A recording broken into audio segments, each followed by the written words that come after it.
প্রত্যন্ত উপজেলার একটি বিজ্ঞান কলেজ, কিন্তু প্রতিষ্ঠানটির সাফল্য ঈর্ষণীয়। প্রতি বছরই প্রতিষ্ঠানটি থেকে মেডিকেল কলেজ এবং ইঞ্জিনিয়ারিং সহ দেশের সেরা সব শিক্ষা প্রতিষ্ঠানে ভর্তি পরীক্ষায় কৃতিত্বের স্বাক্ষর রাখেন তারা। এবারও তার ব্যতিক্রম হয়নি।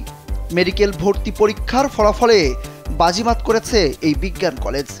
একসঙ্গে 53 শিক্ষার্থী চান্স পেয়েছেন মেডিকেল ভর্তি পরীক্ষায়। ভর্তির সুযোগ পাওয়া শিক্ষার্থীদের মধ্যে মেয়ে শিক্ষার্থী 33 ও ছেলে 20 জন। এই সংখ্যা আরও বাড়বে বলে ধারণা প্রতিষ্ঠানটির অধ্যক্ষ আবুল কালাম আজাদের। রোববার বিকেলে 2024-25 শিক্ষাবর্ষে এমবিবিএস প্রথম বর্ষের ভর্তি পরীক্ষার ফল প্রকাশের পর জানা যায় চমক সৃষ্টিকারী ওই শিক্ষা প্রতিষ্ঠানের সাফল্য। অত্যাধুনিক ফিচার সম্বলিত বিভিন্ন সাইজ আর কালারের 250-টিরও বেশি ডিজাইন অপশন নিয়ে ওয়ালটন স্মার্ট ফ্রিজ, বোঝে আপনার প্রয়োজন। দেশের শিক্ষা প্রতিষ্ঠানগুলোর মধ্যে এবারও রেকর্ড সৃষ্টি করেছে বলছেন শিক্ষার্থীরা। জাতীয় মেধা 199তম হয়ে ঢাকা মেডিকেল কলেজে পড়ার সুযোগ পেয়েছি, আলহামদুলিল্লাহ। আমার এই সফলতার পিছনে সবচেয়ে বেশি অবদান সৃষ্টিকর্তা, এটা নিঃসন্দেহে। তারপরেই আমি আমার মা বাবা, আমার শিক্ষক এবং আমার সকল বন্ধু বান্ধবকে ধন্যবাদ জানাতে চাই। আমি জাতীয় মেধায় 738তম হয়ে রাজশাহী মেডিকেল কলেজে পড়ার সুযোগ পেয়েছি এবার। আর সাফল্যে আসলে অবশ্যই আলহামদুলিল্লাহ, আর অশেষ কৃতজ্ঞতা আল্লাহ তাআলার প্রতি, তারপর অবশ্যই আমার বাবা মা এবং আমার শিক্ষকদের প্রতি। বলছিলাম অবহেলিত জনপদ উত্তরবঙ্গের নীলফামারীর সৈয়দপুর উপজেলার সরকারি বিজ্ঞান কলেজের কথা। এই একটি প্রতিষ্ঠান প্রতি বছরই নিজেদের সক্ষমতার পরিচয় দিয়ে আসছে।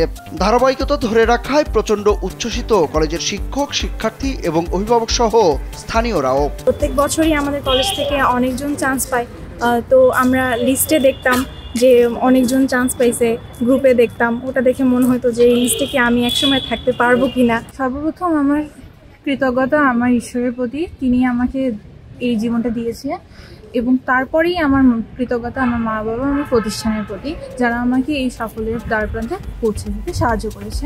কলেজ সূত্রে জানা গেছে, চলতি বছর সৈয়দপুর সরকারি বিজ্ঞান কলেজ থেকে উচ্চ মাধ্যমিক পরীক্ষায় শুধু বিজ্ঞান বিভাগে 262 জন শিক্ষার্থী অংশ নিয়ে শতভাগ পাশ করেছেন। জিপিএ 5 পেয়েছেন 255 জন। এর মধ্যে এবার 53 জন শিক্ষার্থী সরকারি মেডিকেল কলেজে ভর্তির সুযোগ পেয়েছেন। কলেজের অধ্যক্ষ আবুল কালাম আজাদ জানান, সাধারণত কলেজগুলোতে একাদশ ও দ্বাদশে 2 থেকে 3টা পরীক্ষা হয়, কিন্তু তারা এর বাইরেও প্রতি 2 থেকে 3 মাস পর পর ক্লাস টেস্ট নেন। এছাড়াও শিক্ষক শিক্ষার্থীদের আন্তরিকতা তাদের সাফল্যের সিঁড়িতে নিয়ে গেছে।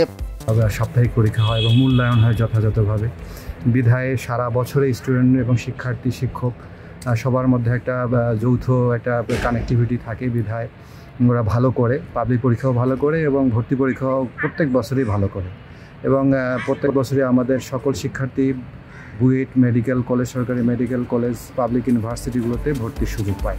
এই প্রতিষ্ঠান থেকে 2024 সালে 59 জন, 2023 সালে 42 জন, 2022 সালে 39 জন, 2021 সালে 40 জন, 2019 সালে 36 জন এবং 2018 সালে 38 জন শিক্ষার্থী সরকারি মেডিকেল কলেজে ভর্তির সুযোগ পান। এছাড়াও কলেজটি থেকে প্রতি বছর উত্তীর্ণ বিপুল সংখ্যক শিক্ষার্থী বুয়েট, রুয়েট, কুয়েট ও চুয়েট সহ বিভিন্ন পাবলিক বিশ্ববিদ্যালয়ে ভর্তি পরীক্ষায় মেধার স্বাক্ষর রাখেন। সুরুজ আহমেদ, কালবেলা।